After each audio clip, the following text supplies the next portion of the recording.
All right, guys. Let's start our lesson three of Google Maps business marketing from local guide, and actually prepared and brought to you by different local guides all around the world.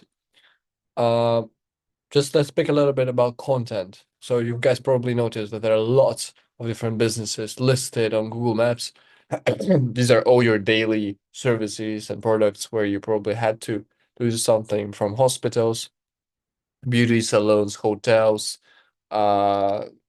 ATMs and everything else. Sometimes it's actually not very obvious that you have to leave a review and someone has to recommend you something. But actually, Google Maps itself is what I believe is much more strong marketing tool than any of other social medias like Facebook, Instagram, and TikTok. I really believe that all of them together, put together, are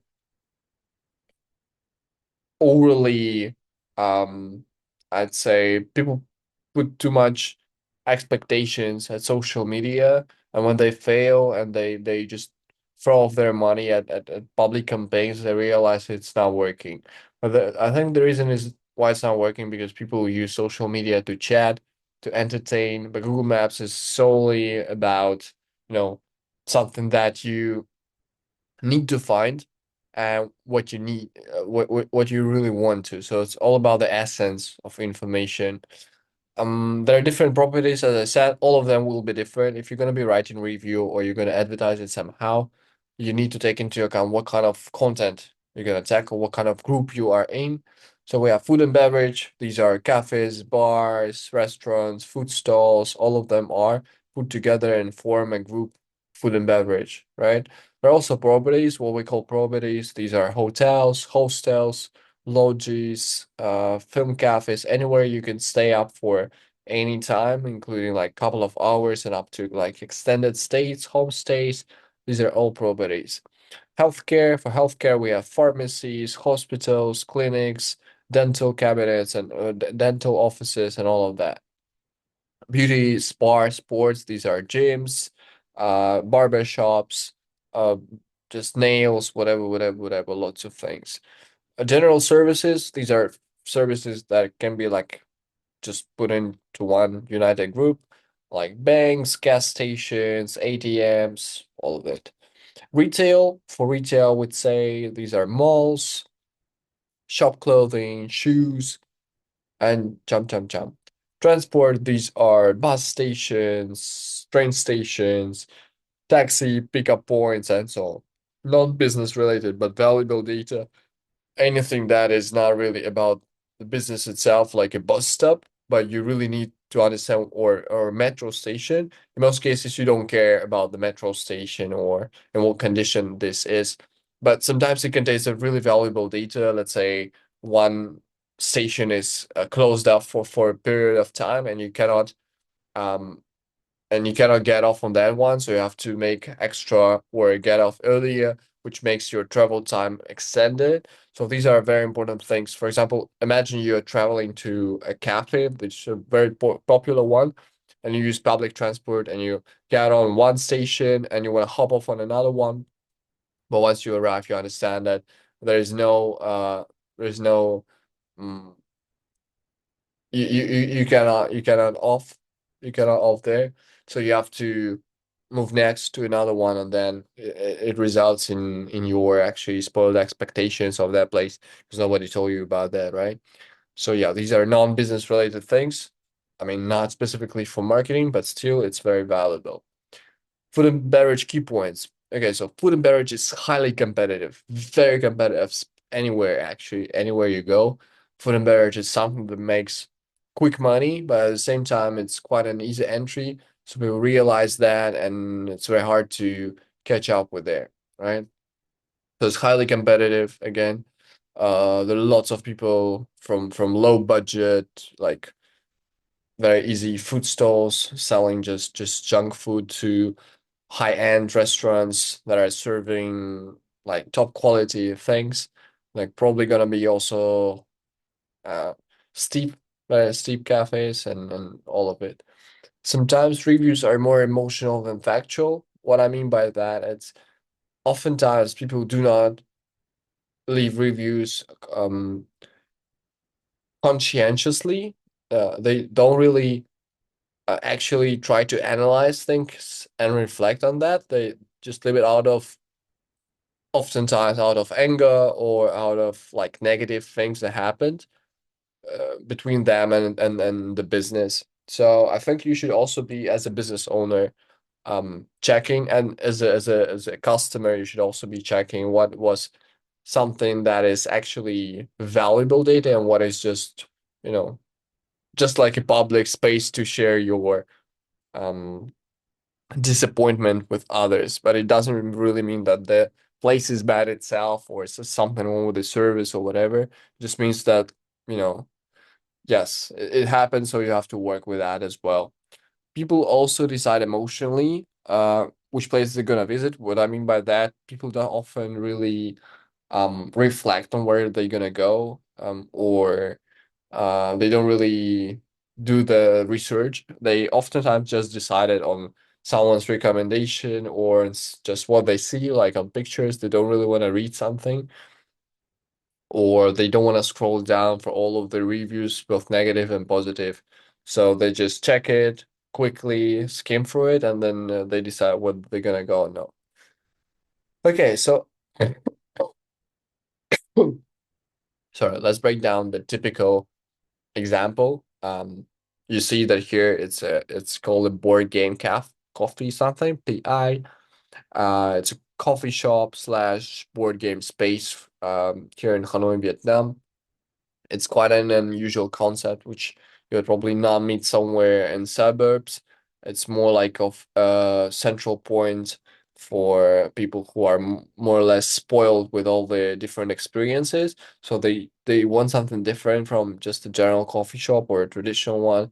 They want it to be something, you know, unusual with like something where they can do anything apart from just dressing up and taking photos.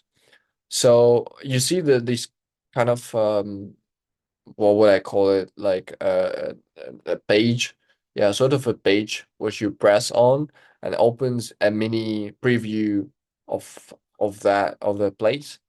So here you have the certain name that you probably gonna be Googling.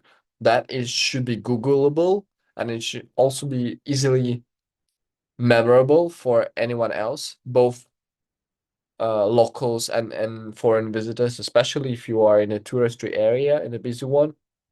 You will also probably have foreigners floating to you, especially if a place is popular. Yeah, so about the name, it's fine. It's in English, so it's very easy to guess. Unlike some other countries where you might be searching for a name, but it's like in local language, so it's unsearchable for many people, right? The first one, it's very important to set a good and bright picture of your place. I suggest it should be not only outside, but something inside that shows the interior, the stuff, or happy guests or whatever. So something that is like a highlight of your place. Then we go with what type of business this is. Here it's a coffee shop, so it's very easy. And Google always tells us, okay, you have only 5 stars to rate, you cannot rate it 10 stars or whatever. So, and of course, it summarizes, it sums up all the reviews that were left from before, and gonna give you the average. So if you get a lot of 5 stars, your average probably gonna be much higher than if you would have, say, 4 4 4 and then 1 1 1 1 1 and then 5 again, right? So try to aim also that your people are actually coming because of the reviews too, and they have expectations for that. Price range. It's very important also to set the good price range, because sometimes people they search for the certain budget that they have prepared for visiting a place. I'm also this kind of person, so I will probably not go somewhere that says, okay, the average check per pack's probably gonna be around, say, $10. I'm not gonna be going there. It's not my cup of tea, so to say. Yeah, so I'm aiming at something that is a little bit budget friendly. Yeah, so I have to manage my finance as well. Then what we have just a review of what this type of place is. It's also very good to add your description so people would understand where they're going and the owner actually cares about it. Or if you don't want to, just don't bother. Just ask one of your loyal guests or like someone from the marketing team if you have. Like, yo, we need to write down something that is very important, just that distincts us from others. Yeah. Then we have a menu. Also, it's very important to add the positions you have, price tags, and everything that matters. If you have pictures, that's great, especially if your language is not something like Latin. So you probably would need to put pictures near it. It would be great actually. Helps with user experience a lot. Then we have reviews and just general information. You can send it and share it, this place to others. Say you're picking a place with your partner, so you probably wanna just share it and say, "Hey, how about going to this place?" And she or he says, "Yes, okay, let's go," or "Not, not, let's go." So it's very easy too. And yeah, also sometimes, obviously, this place is not really something you probably want to order delivery from or just a pickup. So this place is certainly for dining and dining experience. But sometimes, like if it's a pick up, pick out place like McDonald's or something, drive through, you all would also need to put a tag like, yo, we do serve delivery and we do serve takeouts. So people also would know that. All right. Also very, very important to put the correct address because sometimes the place might move and the correct address would really help to find and allocate the place, especially if you're driving yourself. I know lots of people neglect this part, but it is 100% necessary to put your opening hours, what time you're closing, or what time does your kitchen close. Because sometimes you might go to a cafe or a restaurant and they say, you know what, our kitchen is already closed, so we cannot serve you anything. But in fact, they're open till 10, right? So let's just put the real closing time, the real closing time. Um, yeah. Then what else we have? It's whether you can order delivery from there via one of the most popular apps or no, like Bee, GrabFood, and others. The actual phone number should be workable, so sometimes people can get a quick call and ask instead of just checking the information. Also should be available. Yeah, and website, but I think most of the businesses like food and beverage, they don't really need a website. I think it's unnecessary. Then also important part is the how crowded the place is. Obviously, like after six, you're gonna be flooded with different youth finishing their job or study day or continuing it there. So yeah, you have to plan accordingly whether you're gonna visit there or no. It's gonna be more crowded, which means longer waiting time, more people, noisier, and all of it. And of course, make sure that you add all the pictures. It's also very, very important because most of us are visuals. We're gonna be looking into things instead of reading, and it's a quicker way to understand whether we want to see the place or not.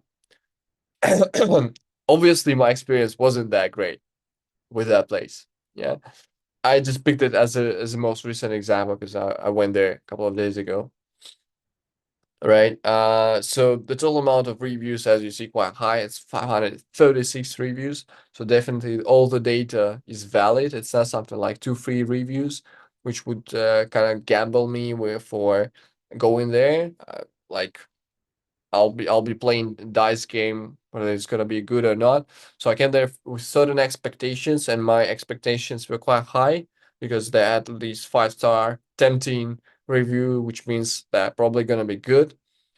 Okay, yes, I agree. The concept of the place was great. It was interesting. It's quite rare to admit it in Hanoi. I admit that.